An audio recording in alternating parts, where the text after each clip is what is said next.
Jujutsu Kaisen की दुनिया में ताकत का मतलब सब कुछ है। लेकिन क्या हो अगर कोई ऐसा हो जो इस उसूल को ही चैलेंज कर दे। आज हम बात करेंगे एक ऐसे किरदार की जिसका सफ़र कमज़ोरी से शुरू होकर नाकाबिले यकीन ताकत पर ख़त्म होता है। ये कहानी है माकी ज़ेनिन की। मैं ज़ैनब ख़ानदान को बदल कर रहूंगी। ये अल्फाज सिर्फ अल्फाज नहीं हैं, ये एक कसम है, एक ऐलान जंग। और इसी एक जुमले में माकी का पूरा अज़्म और वो पहाड़ जैसी मुश्किल छुपी है जिसका उसे सामना करना था। तो चलें देखते हैं कि ये बगावत शुरू कहाँ से हुई। तो सबसे पहले बात करते हैं ताकतवर ज़ेनन कबीले की। ये लोग जुजुत्सु की दुनिया के समझ लें सुतूनों में से एक हैं और इसी कबीले में माकी की पैदाइश होती है, लेकिन एक ऐसी खामी के साथ जिसे उसके ख़ानदान में नाकाबिले माफ़ समझा जाता था। और यही तज़ाद, यही कॉन्ट्रास्ट माकी की पूरी कहानी का मरकज़ है। ज़रा सोचें, एक तरफ है ज़ेनिन ख़ानदान, जुजुत्सु की दुनिया के बादशाह, और दूसरी तरफ खुद माकी, जिसके पास कर्स्ड एनर्जी यानी लानती तवनाई तकरीबन ना होने के बराबर है।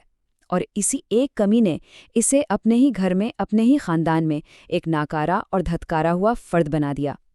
लेकिन सवाल ये है, क्या माकी ने ये सब कबूल कर लिया? बिल्कुल नहीं। उसने अपनी किस्मत के आगे सर झुकाने से साफ इनकार कर दिया। उसने फैसला किया कि अगर दुनिया उसे ताकत नहीं देगी ना, तो वो इसे खुद छीन लेगी, अपने तरीके से, अपने रास्ते पर चलकर। तो सवाल ये है कि उसने ये किया कैसे? देखिए, उसने लानती तवानाई की कमी को अपनी जिस्मानी ताकत से पूरा किया।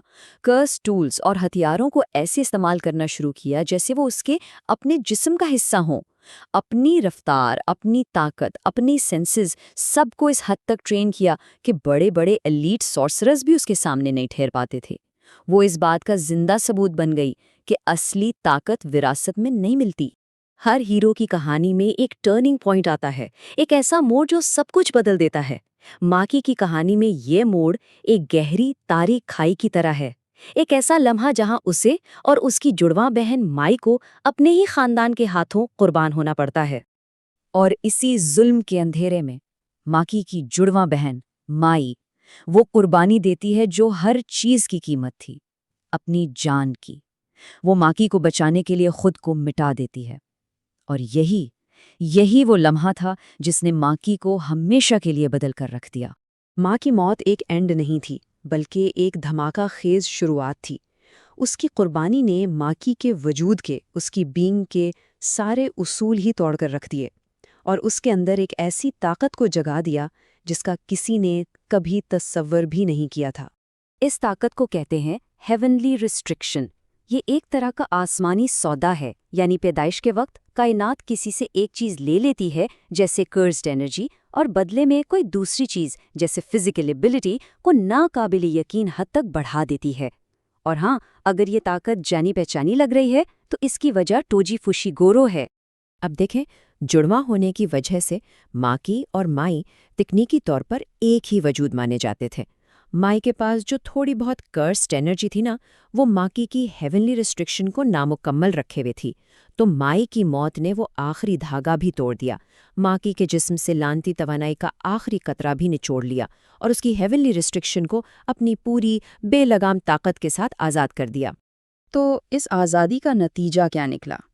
एक अफरीत का जन्म, एक ऐसी जंगजू जिसकी ताकत इंसानों की समझ से बालातर थी, नाकाबिले तस्वुर रफ्तार, इतनी तेज़ कि आंखें भी धोखा खा जाएं, और एक ऐसा जिस्म जो स्टील से भी ज़्यादा मजबूत था।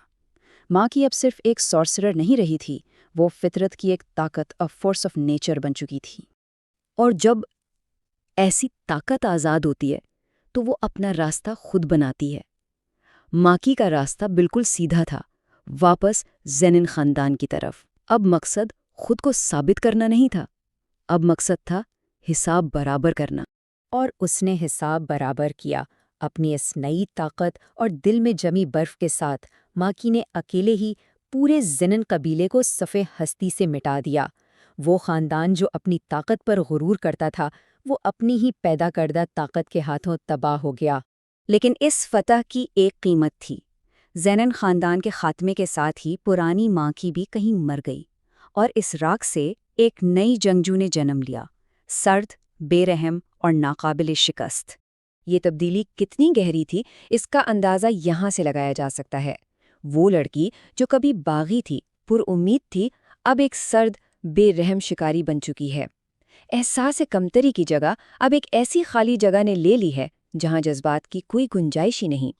اب اس کی لڑائی کا مقصد خود کو ثابت کرنا نہیں، بلکہ صرف اور صرف جیتنا ہے، چاہے قیمت کچھ بھی ہو۔ اور آج کلنگ گیم آرک میں ماکی جوجوتسو کی دنیا کے سب سے خطرناک کھلاڑیوں میں سے ایک ہے۔ وہ ٹاپ ٹیئر فائٹرز کے برابر کھڑی ہے۔ کرسز اور سورسررز دونوں کے لیے ایک بھیانک خواب۔ بالکل وہ وہی سایہ بن چکی ہے جو کبھی ٹوجی فوشیگورو تھا۔ تو آخر میں ماکی زینن کی کہانی ہمیں سکھاتی کیا ہے؟ یہی کہ جسے دنیا کمزوری سمجھتی ہے وہ اکثر ایک چھپی ہوئی طاقت کا آغاز ہو سکتا ہے۔ یہ کہ درد اور قربانی انسان کو توڑ بھی سکتے ہیں اور اسے دوبارہ بنا بھی سکتے ہیں، پہلے سے کہیں زیادہ مضبوط۔